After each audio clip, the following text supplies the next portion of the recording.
নমস্কার। এই জন্যই আমি আপনাদেরকে বলি যে, যে কোনো ফসলের সঠিক জাত নির্বাচন করুন। এই দেখুন এই একটা কপি। এই কপির যে জাত সেটা কিন্তু খুবই বাজে, খুবই খারাপ জাত এসেছে। দোকানদার বলেছিল যে প্রত্যেকটি কপির ওজন ১ থেকে ১.৫ কিলো হবে। তবে এই যে দেখতে পাচ্ছেন যে প্রত্যেকটা কপি এই দেখুন এই যে ছোট থাকতেই কিন্তু ফুটে যাচ্ছে।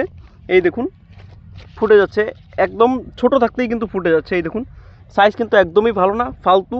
এই দেখুন, এই যে দেখুন আরেকটা যদি আমি আপনাদেরকে দেখাই, এই দেখুন সম্পূর্ণ কপিগুলো কিন্তু সবগুলো এমন কোনো কপি বাদ নেই। এবং দেখুন এই যে ছাড়া ছাড়া, মাঝে মাঝে ছাড়া ছাড়া ছাড়া ছাড়া, এই যে দেখুন, এই দেখুন। এর পরবর্তীতে যদি দেখাই আপনাদের, দেখুন সবগুলো কপি কিন্তু ছোট অবস্থাতেই যে এইভাবে ফুটে যাচ্ছে। এবং জাতটা এত বাজে, এটা কিন্তু একের সিডস আমরা রোপণ করেছিলাম। তবে দেখতে পাচ্ছেন যে প্রত্যেকটা কপি দেখুন ছোট ছোট ছোট ছোট অবস্থাতেই কিন্তু এই যে ফুটে গেছে এবং অত্যন্ত বাজে অবস্থা।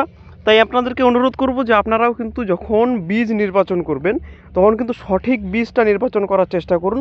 তাহলে কিন্তু আপনারা এই ধরনের লসের সম্মুখীন কিন্তু আপনারা হবেন না। তাই আমি অনুরোধ করব যে একবার ভেবে চিনতে তারপর কিন্তু আপনারা বীজগুলো কিনবেন। না হলে কিন্তু এই ধরনের অবস্থা আপনাদের সঙ্গেও কিন্তু হতে পারে।